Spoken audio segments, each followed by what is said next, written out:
I'm looking at you and we're talking, which is good. Good way of doing things. Yeah, I've got my phone actually.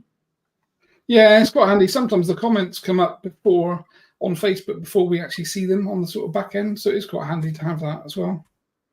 You're a pro now. Pro, it feels like it. It feels like we've been doing it for quite a long time. Yeah, exactly. So I guess we'd like to say hi to everyone. So it's Thursday podcast. So it's myself today with Elise Fitchett. So Elise is one of our very oldest practitioners, I guess. Just not old as in physically old, but oldest as in SRA version of old, because you kind of came through on the first course, didn't you, back in November? Yeah. 23. So you were the guinea pig, really. Not you personally, but your group were the first kind of guinea pigs that we had. Yeah. Did it feel a bit like being a guinea pig? The experiment. Yeah, exactly. Well, yeah, it was the first kind of version of the course, really. So obviously John and I had been through the course ourselves lots of times, but that kind of November course was the first time we actually obviously took a group of new students through the whole thing, start to finish, and it was in person, which of course is good. So I guess from my perspective, it was interesting for me to hear your journey, really. So do you want to give us a background in terms of kind of where you were before SRA days, and then kind of how you found us and what that journey kind of looked like before you kind of turned up in November and fast track? Well, yeah, that does seem like it's just gone woo since the training. But I would say, so I did the training in November. The April before that, since 2020, I'd been working in a wellbeing center. So I'd been teaching meditation, mindfulness, learning the ropes, learning as much as I could about this beautiful topic of meditation, and really I enjoyed teaching a lot then. Something strange happened in April time where me and the owner kind of decided to completely part ways and do different things, which was a bit of a shock for me because I'd been doing that for the last few years. Something wasn't aligning anymore, so I kind of turned a completely different direction, and my whole, basically, I didn't know what the hell was going on, and I just turned and faced a brand new direction. And by doing like your kind of comfort zone kind of finished, I guess, there. And it was almost like a new spiritual path, was it, to a certain degree, or a new path that was opening? Yeah, I honestly didn't know where to go or what to do. And I was thinking I did just completely surrendered to being shown and being guided. And as soon as I did that, I was led to the Akashic Records, and I learned and started opening the records for myself. I started doing them for my friends, and that really, I feel like I kind of leveled up after that. And started. Was that a course that you did then, Elise, or did you learn that yourself sort of organically? Most of it was self-taught, but I kind of felt like through all the meditation practice that I'd had and the knowledge that I'd gained, it was almost like it felt like the next step for me. I was able to open them and receive information, and it was just a whole new experience for me. I'd never done anything like that before. So fast forward to the summer, I also got my first meditation private client during that time, which kind of happened, just landed in my lap, and somebody asked me, would you be able to teach? She can't really go to a center. And I said, well, I'm not actually at the center anymore, but I would be more than happy to teach at home. And it was this wonderful teenager that I was teaching, and she really, it taught me a lot, actually, just to go from doing group classes to one-to-one. Yeah, it's very different energy, I guess, as well, isn't it? Yeah, working one-to-one with people is amazing. I really, that was a new thing for me. And so from that point, over the summer, I watched Lara's first podcast that she did, and I'm like, wow, who's this girl? She's awesome. She's doing, she's stepping out of her comfort zone. I started to listen to the topics. I I found that interesting. And then you guys appeared. And I was like, wow, what's all this about? And I'd actually been opening the records, the Akashic Records, and going into spiritual work without any idea what spiritual protection was. As most people do, to be fair. Yeah, so I found you guys at the right time, I guess. And yeah. So did you actually notice or have any spiritual problems when you were doing that prior to learning sort of protection? Or was it just more a case that you were kind of aware afterwards that it was something that you hadn't really kind of embraced or understood properly? Yeah, so I would open up my energy and and some days I would leave it just fully open. And because when you reach different levels of consciousness, it kind of feels interesting, and it's like, wow, this is a new sensation. And stupidly, I followed somebody on YouTube that said, you can go to the theatre and leave your Akashic Records open. So don't listen to people on, don't listen to everything you hear. That's probably quite good advice, actually. Yeah, I'm just going to say hello to a few people. So notice in the comments that Dave's appeared, and Jono, of course, and young Jane's saying hi, and Agata. Well, Agata's always appearing, like Mr. Ben, I think. So Agata seems to be very consistently following us. So hi, thanks for joining again, Agata. Sorry, Elise, I was just noticing the comments were starting to come through, so I'm going to stop you mid-flow there. No, that's great. What you were saying was really interesting about the whole YouTube thing. I think so many people do that. They go and find somebody on YouTube, and that person's talking about a topic, and they're talking about the things that they do from a spiritual perspective, but not everyone understands the ramifications of doing things like opening yourself in meditations and some of these things, and not doing protection until you get problems. And then, of course, you know, it's a bit late. Yeah, by that time, really. I was finding myself very drained of energy, and it was as if I would catch a cold, or like I'd come down with like a flu or something, and then after 2 weeks again I was drained with energy and I couldn't get off the sofa. So as I understood later, that I was not managing my energy very well. So it's kind of like classic psychic attack, basically, where something is attached into your energetic field and basically sucking that energy from you. And then colds and things tend to be, you know, the symptoms from our perspective, as you know now, really, that if you exhibit those sorts of symptoms, it is classic that something's kind of draining you energetically. But it's good to have gone through that because you have that experience as well. That was my training before the training. Exactly. Yeah. So that was good. That's kind of, I think it's really good. I think it's quite important for people to experience some of these more negative things, because then when you do actually understand what you're really doing from a kind of protection perspective, you really notice the difference. Well, when you have protection, you don't have that fatigue and those sorts of problems. It's very true. I was shocked at how much I didn't know. I'm probably still. Yeah. Yeah. Well, I guess that's the whole thing. We never know everything, do we? The whole thing is a journey, and you know, everyone's on that kind of personal path, really. Yeah. Cool. So that kind of took you to the point of meeting us, did it? And we obviously were advertising that course, I guess, at that point in time.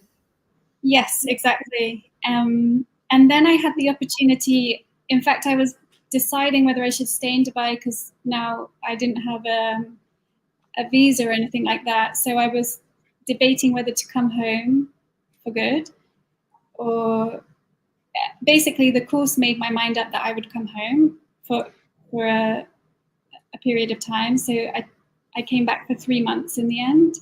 So it was back to the UK, basically. So you were in Dubai. So you'd been in Dubai a long time, hadn't you, by then? Yeah, it's 10 years this year. 10 years, wow. So I remember talking to your mum, actually, and your mum said that her version of the events was that you kind of took off and said you were going on a holiday and never came home. or kind of that type of effect. Yeah. I wanted to travel the world, so Emirates seemed a good way to do that. So I was able to fly different places.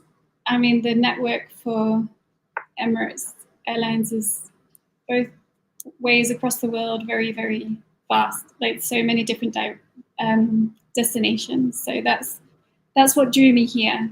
Yeah, okay. Yeah. you sort of gone from cabin crew on Emirates to SRA certified practitioner in not much time, really. Because obviously November was when you kind of joined us in the UK. Yes. In Guy's house, wasn't it? Then obviously met myself and Jono and the rest of our team effectively.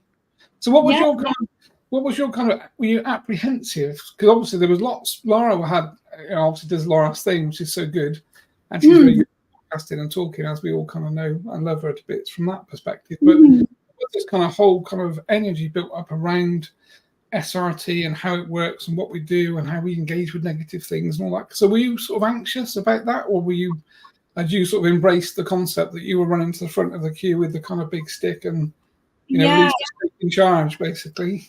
I was apprehensive, but I also knew that it was where I was supposed to be. I kind of understood that that was my next step, and I didn't have anything I put everything into it. Like I sold my car. I was like, this is it. Right. Yeah. Oh, wow. I didn't realise you'd kind of gone that far. So that is, that's proper commitment. Yeah, I was like, okay, great. This is my next step. This is obviously what I have to do. So right, yeah, fabulous. Yeah. We'll just say hello to Kamara, Adriana, and Cindy. I think and Catherine has joined as well. Great to see you guys. Thanks for joining. So I'm hopefully not going to keep taking Elise off the thought process. I know that sometimes when we do these podcasts and we start talking to the people that come in with the comments, it kind of takes you away from the train of thought that you've got and the conversation that we're having. So if I do, then apologies from my perspective. So basically, you sold your car, come into the UK, and then turned up on day one. Anxious? I was nervous to meet everyone and you guys, of course, and wasn't sure what to expect. I had no expectations, but at the same time, you're going to a new place with you don't know what's going to occur. You don't know. Well, I knew you guys were doing it. Well, I guess that's the thing, Elise, isn't it? Like most people that do the training don't come as couples. They come on their own. So people are flying across the world on their own, without friends, without family, and you're kind of turning up to a place where there's other people that have flown on their own, and you kind of all kind of put together in a room, and it's like, hi, I'm Elise type thing. I actually love meeting people because of the job. Every time I turned up for work, it was a new set of crew. So I was always chatting to people and getting to know new people, new faces. And so that part was kind of exciting for me, to meet all the different people and to have such an array of people doing all the different work they do. That was so much fun for me to meet everyone. Because I guess that's a really good point as well. And I suppose it's something we probably don't think about in that way, that, again, the range of people that are kind of called to do this work. I mean, you're effectively an air hostess coming from Emirates, which is kind of premium airline, onto a spiritual path to do SRT work. And then you've got other people coming in that are kind of, been on spiritual path a long time, that are coming in from kind of very advanced hypnosis type practitioners and that kind of thing. So interestingly, I guess we don't think about that from your perspective, that you're kind of put in a room with a group of people with these kind of mixed disciplines. Yeah, it was very cool. That's all I can say. I was fascinated with everyone there. I was like, wow, so you do this. Wow, you do this. It was, it's like a real life Hogwarts school, you're like, wow, you guys can do it. And I think that was the thing, because Gaia's house actually was like a Hogwarts type building. It was a really old kind of Edwardian building that could have been, Harry Potter could have walked out the back door with his kind of coat on and a wand. And I guess Adriana's saying as well, probably past life things, because we're effectively reconnecting to people. We all feel very connected. I think it's one of the things I wasn't, and I guess Jono probably didn't either. I guess we didn't appreciate that by starting the whole SRI journey for everyone, we're kind of putting these people back from past lives, and we're all kind of joining again with a kind of, I know I have to be here to do this. I know you said the same thing, really, that you felt that was your place to be, really. Exactly. I really, I very much knew that's where I was supposed to be. So, yeah. And the energy, sorry to interrupt. Carry on, you carry on. The I know we did group meditations and they bring the energy together, but the energy of the room in that space every single day I was flying by the time I left. It's interesting, isn't it? Because again, we don't really notice that, of course, because of what we're doing, and we're bringing all of everyone's guides are coming in, and the guides are coming in working closely with you guys and stuff, and we try to make it very high vibe. Everyone's we try and keep it fun and laughing, and we talk about some difficult conversations, but generally, I kind of feel the same after the week's finished. We feel like you've been on this kind of top tier frequency that you then come crashing back down to normality, really. Reality check. So what was your kind of day-to-day like then? So for people that are thinking about doing this type of work, what's your kind of journey from a kind of woke up the next day, Tuesday, and thought, okay, Monday was over, met some good people that I kind of like. Were you sort of feeling like this is really kind of what I was expecting, or? It was more than actually what I was expecting, because as soon as the class finished, there was something else to do, and there was something else we wanted to do, and then we had dinner together, and then it was like, oh, let's do this together, and so people had their cards out, and people had we were doing all sorts of different things together as a group, because you guys were up to like 3 a.m, weren't you? Like John and I were arriving the next day. You look at these very tired people, thinking, yeah. Well, that was the weird thing for me. I was sleeping at 2, but then waking up excited the next day to start again. So I didn't feel the tiredness, to be honest. Maybe I looked tired, but I was definitely excited to get up the next day to do more. And then all of a sudden it would be 2:00 a.m. again, and we thought, we have to go to bed, we have to sleep.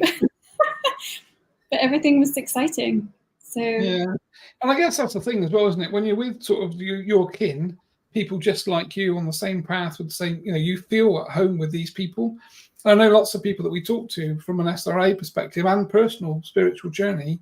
Most people don't feel anyone locally they can connect with in the way that we can across the internet. But when you bring these people together in a room, obviously you guys have flown in from all over Dubai, Canada, the USA. There's like people come from all over the world that you put in a room together. And it's just like lighting fireworks, really. Everyone's just on this hyper kind of, Yeah, definitely. I definitely felt that. I actually didn't want it to finish. We were like, we should make it 10 days. I know, it's funny that everyone says that, actually. When we get to sort of the last day, with the number of people that talk to me and John and say, oh, it's like we end tomorrow. It's too short. Like, but kind of that's kind of the end of the week, effectively. But by that point, you've made some friendships. And if you look at the people you've met, you guys have got friendships from that day onwards, but very closely interconnected because of the energy, I guess, and because of the work we're doing is very, it can be heavy work, but it builds a very deep connection from a trustworthy perspective. That's true. Myself, Marilla, and Candy, because they had extra days, and I still felt like a tourist in England. So I was like, why don't we go see to Glastonbury? So we actually spent the weekend together, and they came back to stay with me, and I was like, I'll show you the Cotswolds, and we had a lovely couple of days together, and then they went off on the Sunday. Wow, so you're like tour host, really? Yeah. Well, I've never been to Glastonbury, so I was like, I'm here. Why shouldn't I do those things? Yeah, right. And Glastonbury is it's one of those places. It's kind of high and low.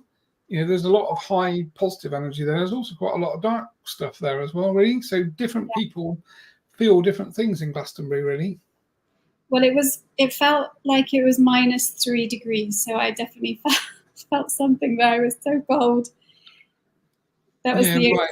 And I guess by then, effect for you guys, because you're a facilitator. So who are you normally working with then? Because obviously from that course, you've worked with lots of different mediums now. So yes. So talking to someone in your position that's kind of experienced, what do you enjoy the most when you're working with different mediums? Is it talking to the guys differently, and how do you kind of manage them, I guess? Because you effectively are managing that session. Yeah, I work with Dave a lot and the One, and we always have a good, always have a good laugh, and I get lots of information from the one, which is really nice. So lots of guidance. That's been one of my favorite things, actually, getting the information and sharing it, because I share it on my Instagram. Which right. So Dave's in trance, isn't he? So you're talking directly to his guide. He's in full trance, basically speaking. Yes. You're speaking direct. So again, the first time you talk to a guide and a medium's in trance, again, it's not to be underestimated. There is probably a level of anxiety, I guess. Is there? Did you find that yourself? Yeah, I think because we were practicing and training in the classroom together, it was less of an issue, or I wasn't too worried. But of course, you are still in that position of the facilitator, so you have to make sure that everything is running smoothly. And it's a bit nerve-wracking in the beginning, because it's like anything, when you start to do something for the first time, you're just finding your feet and finding what works. Dave's on, actually, so hi to Dave. Hi, Dave. Joined us. Jono's here, and Dave, seems good course. So from your perspective now, obviously, so you've done a lot of clearings now, haven't you? Basically, from November through to kind of, well, we're not a year, but we're close to a year. So what have you kind of? Well, I think Adriana was asking a good question that I saw earlier. If I can find it again. So she is asking, what was your most enlightening case? That's quite a good question to prompt, really. That's a really good question. Enlightening. I did once have a beautiful client who, to be honest, there's so many that it's hard to choose one, but I'll talk about this lady because she had such a good experience. We had a client, and during the session, the one was talking about the eyelashes and opening the eyes, because the perception was being it wasn't so clear. So the one was trying to find the words eyelashes. So I was like, eyelashes? And he said, yes, we're going to open the eyelashes, lift them. And I was like, wow, that's so cool. And so some of the feedback that we got, she actually went to one of her meetings where she hadn't seen somebody for a long time. So this was basically Dave's guide telling you they were working on a client and they were going to basically adjust this person's eyes effectively. Yes. Yeah. And so when she met somebody that she'd not seen for a long time, she couldn't believe it, because the person sat down to speak to her and said, have you done something to your eyelashes? Wow. Your eyes look brighter, they've been like lifted. And so I was thinking, that is very, very fascinating, that there's physical, not only you notice how a person's behaving and acting and sort of moving about differently because of the clearings, of course, and they're coming back to the sovereignty, but actual physical, somebody noticed the physical differences, and that was incredible. So what was the reason then that Dave tried the one? What was the reason that he actually wanted to adjust her eyes? Because was it a physical problem that she was having as well? Because I guess you guys were doing an energetic clearing effectively, not kind of psychic surgery from that perspective. Yeah, it was her perception of life, so she could see things. I'm sorry, yeah, she's having a sneezing. You okay? It sounds quite funny. I'm so sorry. She wants to be on telly. She probably wants to join. Probably wants to sit on your lap, which is fine, of course. I know. Yeah, she wants to be smoothed down. Sorry. That's all right, it's fine. So in terms of enlightening, most of the sessions that we do are very, very beautiful and enlightening in general. So I've just seen Ariana's comment. I'll try and, do you want to say hello, Lola? This is Lola. Oh, there we go. Gosh, she's huge. That's a big cat. She's a big cat, yeah. Right. What type of cat is she then? She's a mixed, I think. Okay. Yeah. It's not like a kind of a particular kind of purebred. No. Is she a rat chaser? She chases lizards. Oh, right, okay. Wow, that's different. I No, wasn't we do. expecting you to say that. She loves them. Yeah, when we used to be in a villa, there used to be lots of lizards around. Now we're in apartments, so they don't reach up here. So yeah. Yeah, okay, right. So she's sort of been made redundant, really, from that perspective, then. I know. Yeah. Nothing to chase. I throw paper balls for her now. That's her favorite toy. Oh, right, okay. Oh, that's fair enough. You could teach her to do SRA. We could have SRA cats that are clearing other animals. Would be quite cool. They always come in and join me, actually, when I'm doing my sessions. Yeah, Yeah. right. So is that from a protective vibe, or is that just from the energy's high, I guess, so they kind of quite like to sit with you? AJ, the boy cat, is I feel like he's more of a protection, and Lola's more curious. Yeah, right, okay. They're probably both doing, some protection for me, I'm sure. Yeah, and they say that with animals, don't they, really? Well, it's fun. Like when Chen comes in and takes over me, we've got a Yorkshire Terrier dog, and he disappears because he knows that he kind of knows that it's not me, really. So he'll just stand and stare. And then when I come back, he'll hop on my lap and he starts licking me because he obviously knows that energetically something changed. Obviously Chen's been in talking to Jane or whatever. And then obviously I come back and the dog thinks, oh, he's back. Yay, he's back. Yeah, it's interesting, isn't it? How animals pick up on our energy and vibration, really. Yeah. When I sit for meditation, one of them will always come to sit with me. Hey, I'm laughing at Dave's comment, the reptilian hunter. Well, we do have a reptilian hunter, to be fair. Yeah. So what's your kind of take on that then? So obviously you guys have worked on different clients, different cases. So can you sort of give us your opinion on a difficult case that you guys have had? When you've been clearing something quite negative, whether it be discarnate or entity-based or... Yeah. Well, I'm trying to think of... Just going to say hi to Stacey. I've noticed she's appeared. Stacey. Stacey. Hi, Laura. Oh, yeah, Laura's appeared as well. Hi, Laura. We've been talking about you, but only bad things. That's not true. Those good things, actually. You'd have to read this. Trying to think of a heavy case that we've had. So from a different perspective, what do you actually like to do? Obviously, we work on this whole range, don't we? And John and I quite often talk about different practitioners find their groove and find their fit. So some people like working on the most negative things, which is kind of where I like to be. And I know John is keen to be there as well. So we kind of fight to do the most negative stuff generally. And then you also got the whole range of different people with different problems. And, and as you said, there is the physical aspects as well, that people notice physical differences. Because one of the things with SRT that used to kind of amaze me when I used to perform it in person with someone on the couch is their eyes change colour. When someone has possession or something attached, entities or discarnate spirits attached, they generally have very dark eyes or black.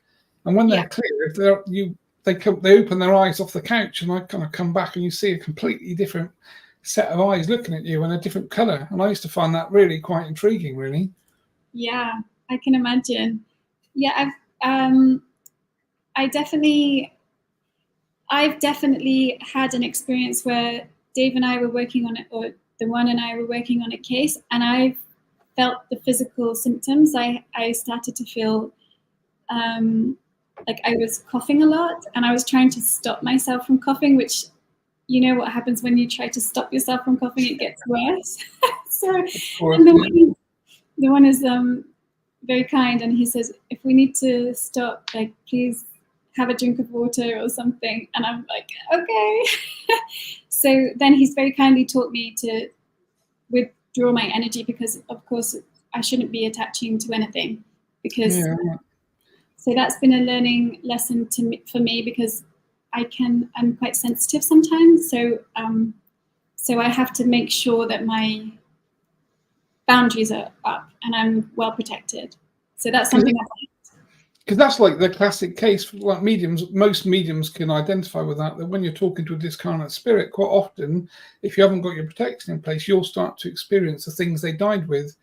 So, I've seen we were doing, in fact, it was with Terry actually, we were doing a teaching section of SRT years ago, probably 5-6 years ago. And one of the people, the mediums basically, had gone into sort of a trance-like state. And then she started coughing, but like really badly coughing, like she was almost throwing up coughing. And Terry's kind of looking at me, and I was looking at this lady thinking, she's connecting to something. And basically she'd connected to a miner, that a group of miners had been in a mine that had basically run out of oxygen. And she was having the effects of the last few moments of not breathing. So she was going blue. She was physically going blue in the room with me and Terry. And Terry looked at me and said, can we sort this out? Because we hadn't done anything up until that point. And I had a quick chat with Chen and said, I think we need to pull her back, basically, because she's kind of experiencing what this miner went through as he died. And he was explaining that there were a whole group of them left in this mine that they never got to because there'd been a mine collapse and that kind of thing. And then as part of the kind of SRT session, we then obviously moved on all of these miners that we'd connected to inadvertently from this mining accident. So it is quite a thing that the mediums and obviously your facilitator be picking up on the feelings and effects from those discarnate attachments, basically. Yeah, I definitely have, with intention, I've had to ask my guides to draw in the protection and make sure that to remove the effects, basically, to remove the effects, to bring back my energy. Yeah, it's very interesting. It's good, and that's what makes the work so interesting, really. It is. Just going to say hi to Candy. I think Candy's arrived, and Ollie, and Marla, and Junior Captain Ramos, which is quite a cool name, to be fair. And obviously Lara. So yeah, just saying hi to you guys that are joining the there. So we're just talking about, basically, for anyone that's just joined, we're just talking about the effects that mediums and obviously in Elise's case, facilitators can pick up on the emotions and the feelings of the people that we're kind of clearing in these clearings. So this is where this is why all we ever talk about is protection, basically, because protection is, doing this work, protection is the number one conversation. And it's why we kind of make sure on the courses and the training that people don't just understand protection, that they really, really understand it and they really can do it, because it is the kind of key thing. And like you said, it's interesting what you can pick up and how things can affect you if your protection's either not there. Well, I think for me, one of the things really is kind of learning, and I guess you probably could say this as well, because it's learning to get the guides to start to work. So I always used to think I had to learn and undo everything myself. And then the way that we teach and the way that we work so intricately with the guide team, the spirit guide team, that we do actually get them doing quite a lot of the work, really. And we do outsource those sorts of jobs to them. If you're struggling with protection or you're feeling something, or there's something around you in your space, then it is, we give the guides the job of doing that and working with us to keep us clear and protected, because effectively they know what's going on, whereas we kind of don't really from a physical perspective. So do you always feel safe when you're doing clearings now? Because I guess that's the question that comes up really for kind of practitioners. I know that even if Dave is closing down from his side and the one is closing down the session, I also close down my session and close down my space after every client, after we've been working, and I make sure that I'm sovereign. And then then you walk away without any issues. Yeah, and I think again it's part of the protocol, isn't it, that we check ourselves before we go in. It is a bit like kind of going into a mine, like a coal mining session, isn't it? You kind of go in with clean clothes, basically.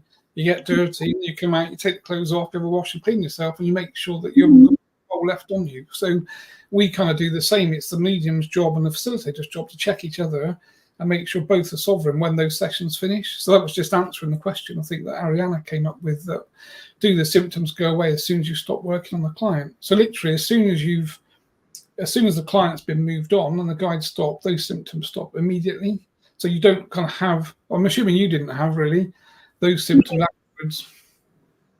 No. Yeah. It's I was actually talking about this in the session in our weekly chat yesterday, that I reached a point where I was where when me and Dave work together, he always puts protection around both of our spaces. He very kindly puts the protection around the cats as well, and so sometimes, not sometimes, but I had to remind myself not to rely on that, because it's, as much as it's very, very wonderful and I'm so grateful, I also have to remember to make sure I'm protecting myself as well. So it's a good reminder.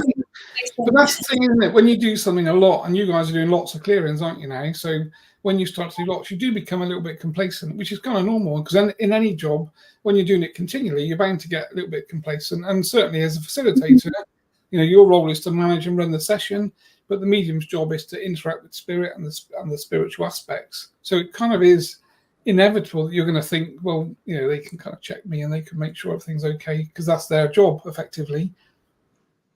Yeah, it's really interesting working with the guides. We seem to get so much information, and even when I've jumped on a call with Polly, we did a quick emergency clearing. She had some information for me then. I was like, wow, this is the best job in the world. It's it's great. So do you want to tell us about your website? Let's get your website up then. So anyone that's interested in contacting Elise, I think I've got it somewhere, which is, I'm just going to post it in the chat. So it is Holistic Hearts Healing, isn't it? Yeah, Lola came back to say hello. Lola's come back to just check your website. He's actually up there making sure I'm doing my job, which is good. Exactly. So do you want to tell us about your services, Elise? What do you offer? Because I know you don't just do SRT stuff. You've got quite a mixed bag of things that you offer and things that you do. Yeah, so I also offer coaching. So I do meditation and mindfulness coaching. People find that I like to work one-to-one so we can see where people are and help them on their journey.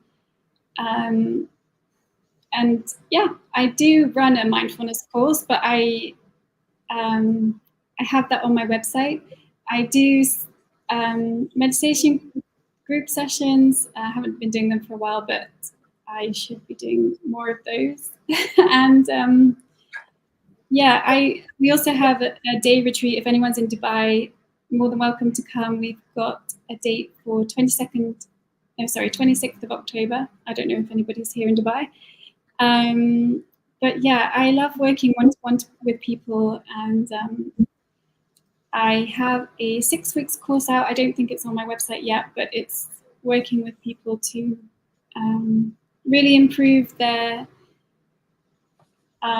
just to give them the toolkit, you can have a clearing, but then what are you going to do afterwards? It's you have to make sure that you're maintaining the clear energy, the spiritual hygiene, which I've found is the most beneficial way to keep clear and sovereign. So, yeah. Perfect. And so interestingly, do you find yourself, now you know how to protect yourself and keep yourself in that sovereign state, have you noticed you think and feel differently to the way you did before? Or, because I know for me, like as we move into that space, you kind of get used to it really, but for new people coming in, it is a very definite difference when you have sovereignty continually. Yeah, it's amazing when you realize how many different things affect you on an energetic level. You realize how important it is to spend the time to keep your energy clear, because it feels so good to be in a clear space with a clear aura, and it's there's no words for it actually. It's like everybody should feel this way all the time, even though we can't, and that's just life. But everybody should know how it feels to feel sovereign and to be able to manage themselves and have that kind of experience where they know when they catch themselves, when they know that they're going into a lower vibration, so they can bring themselves up. So yeah, it's just it's a very different feeling to know that you are sovereign. Because I guess that's kind of our mission, isn't it, really? Like everyone that kind of gets certified, in effect for you guys are kind of running your own business as practitioners, doing different things, but all of us take on that kind of guise, I guess, of trying to help. You want everyone around you to be sovereign, because, it's like a drug, really, that when you've had it, it's kind of like, I've never done coke, but I'm sure if I did coke, I'd probably be on it all the time, because I'm assuming it's quite good, which is why I wouldn't do it in the first place, because it's like, but when you actually have that sovereign state and you feel good and positive in your mind, and you don't have intrusive thoughts, and you've got full sovereignty, you want other people around you to experience that every day, not just a day, but you want them to start to maintain their kind of spiritual boundaries and protection, because it changes your life, basically. It does. It really does. Yeah, it's definitely something you have to work on, and it's not just like you can't just do it one time and that's it. It's like people tend to go to healers so that the healer can fix them, but also there's their own they have to go on the journey themselves. We all have inner guidance. We all have knowledge and wisdom within us that we can tap into, which this is where my journey has come, and this is what I want to help others to tap into their own kind of truth and wisdom. So yeah, I think it's important. Perfect. That's so well said, actually. So as a I know the time's cracking on, so as a kind of ending conversation, where do you kind of see yourself in the next year, 2 years, 5 years? Is it kind of Elise conquers the world type thing, or Well, I am just really enjoying doing the things that I'm doing retreats with my friends, helping people on their journeys. I'm enjoying being part of the academy and teaching people these wonderful, or being part of the growth and learning that happens when groups of people come together. It's fun. I don't think I'll be taking over the world, but, but let's see. Start off slowly and just start to work upward, So exactly. Do you plan to stay in Dubai? Obviously, but one of the things I was going to ask you, actually, I know we're kind of coming to the end really, but obviously Dubai is a very different culture from what we have in the UK and the US and Canada. So how does this work, kind of dovetail in with that kind of cultural difference, or is there no difference really? I would say there's a lot of, when you start to talk about spirit and things like that, there's a lot of unease when you talk about things like that, because they have a lot of knowledge and understanding of these things, actually, that it's within the culture already. They understand that there are jinns, they understand that there are different energies around, and actually they do their own daily protection prayers. They do their daily protection when they leave the house. They do things like cleansing. I've learned how to use frankincense from how they use it here. There's always cleansing. So they have a lot of knowledge here within the cultures that are, so it is interesting to be here and to learn. So they do have their own kind of rituals and prayers and things that kind of tie into what we do, which is really. Do they have because obviously if we look at like the East-West split, from a kind of worldwide perspective, the sort of East is more spiritual based generally. Traditionally, the West tends to be more kind of material and corporate and that kind of stuff. So they obviously understand the concepts of the jinn, which we would term as evil spirits or negative things or demonic entities, or however you want to word it, really. So do they have people like us that kind of clear this negative level away, or how do they kind of do that? So if there was something that needed to be dealt with, then they would go to see the imam. I believe that's what they're called, the religious person who would almost like an exorcism. When I spoke to my friend about this, who has relatives in Oman, she has witnessed something like this herself when she was a teenager. So when she told me the story, she was like, well, that sounds pretty similar to what you're doing. And I was thinking, yeah, it's very similar, but the difference is they took 2 days to clear something which had made one of her relatives paralyzed, I think it was.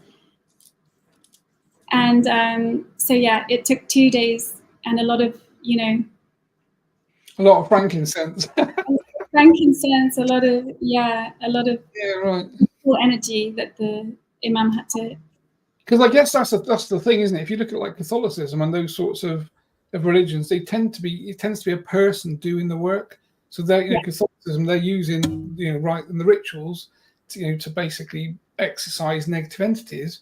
Whereas we don't do that. We just get the guides to come in like a kind of army, disconnect, move them out, clear the space, seal up that person's energetic field, and we're good to go, really. So that's why I think I've always felt this is a much more advanced way of doing things, because we're working with spirit hand to hand. We're not trying to do this ourselves. Is that your understanding? 100%. Yeah, this seemed like they're doing it on a physical level, like battling physically. And she said she saw he was sweating. He was, had enough for one day and had to do another day's worth of work to help this person. So yeah, there's a lot of those things around this area. So I can see SRT would. Because I guess that's the thing, isn't it? We're not just clearing entities and discarnate spirits. We're working through a whole list of, portals, interdimensional parasites, curses, different vibrations. So I guess, again, these religions are just dealing with an entity one-to-one, whereas we're not kind of doing that. We're working through this whole multi-dimensional spectrum of negative frequencies that we're looking to clear from that etheric field for the client, effectively, which is why I think, this work is only going to become more and more accepted, I guess, as time goes by, and more it's going to become more, I guess, accepted by sort of the general population when people realize it works. And if you've had it done to you and you feel the difference, then it's not like you can't kind of have a placebo version of an SRT, can you? Because placebo wouldn't actually work if you've got entities attached giving you negative thoughts and you're schizophrenic or suicidal. You can't really get a placebo clearing, really, because nothing's kind of going to change. Yeah, it's very powerful when you look at the list of all the different things that are cleared. Perfect. So obviously, have you got a Facebook page? We haven't put that up, have we? So I'm not that great at Facebook, but I have my Holistic Hearts _healing, which is my Instagram page. Of course, you're younger than me. You're on Instagram. Although the old people, I've only just got onto Facebook, really, whereas everyone's moved off already. So by the time me and Johnny got onto Facebook, everyone was leaving. It's difficult because lots of people use both, and more countries use one than the other. So, yeah. Yeah. So you're going to be sort of TikToking as well at some point, I guess. I asked my niece to help me with that, but to be honest, I'm better off sticking with Instagram for now. Yeah, stick with what you know. That's the thing, really. I think that's the thing. We all kind of have to find our fit, don't we? We all have to find, the media platforms that we like to work with. I still prefer email personally because it's kind of suits my age, really, and I kind of like the concept with email that they come in at the top and you deal with them as they come through sequentially, and everyone gets kind of dealt with in a priority order that they came in. Whereas this whole kind of social media, messenger, WhatsApp world, you don't know when people are messaging you in kind of in order, and you just end up with all these red things all over the screen that you can't kind of deal with, and it's just a nightmare, isn't it, really? Yeah, it can be overwhelming, definitely. Yeah, cool. Okay, is there anything else you want to say, or anything else you want to promote, or how do people get in contact with you? Obviously, from your perspective, Instagram is your favorite choice, I guess, is it really? Yeah, I do chat to people on Facebook as well, but I'm not super active on there. But yeah, Instagram is where I'll be. So what's your Instagram? What will that be? Your Instagram? It's Holistic Hearts _healing. Have you got it up somewhere? Yes. Yeah, so let's see if I can find it. Holistic Hearts. Yeah, _healing. Oh, yeah, I found it. I've actually amazingly found it. I was even amazed myself. You know more than you think. Yeah, I've been dragged into the social world, literally kicking and screaming. Okay, so I've just basically shared your Instagram. So if anyone's interested in getting in contact with Elise, one-to-one sessions, clearings, I'm assuming you do family clearings, group clearings, individual clearings, Yeah. commercial, land, space, other planets, whatever you need clearing. Yep. Sure. Contact me, basically. Cool. Well, it's been great to chat. Thanks for coming. I've enjoyed the conversation. And you're going to go back to the sun, I suppose, now in Dubai, are you? Oh, it's so humid at the minute. I'm hiding indoors until it's better weather.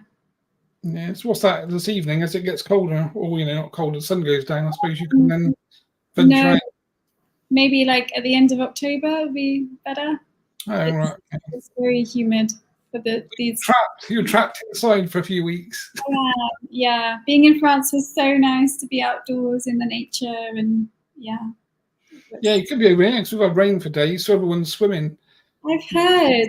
I mean, I missed the rain, but not that much.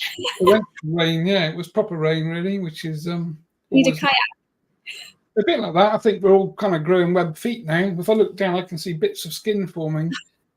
A mermaid or something. Oh, that would suit you. All right, Elise. Well, thanks for joining. Hopefully, everyone's enjoyed the chat. So, thank you to the guys that have joined. Obviously, the list we've been through. I think Ashley's joined as well, and Ashley's coming on the USA course. If anyone listening, we've still got a few places left if you want to join us in 2 weeks. So there's still time to kind of get yourself to New York and Ithaca because we're going to have a bit of a ball there.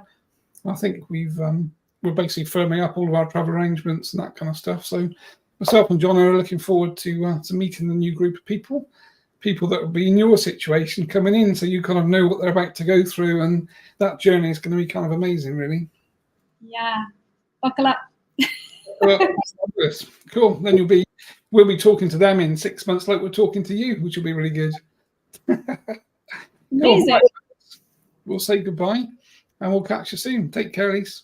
Thanks, everyone. Bye.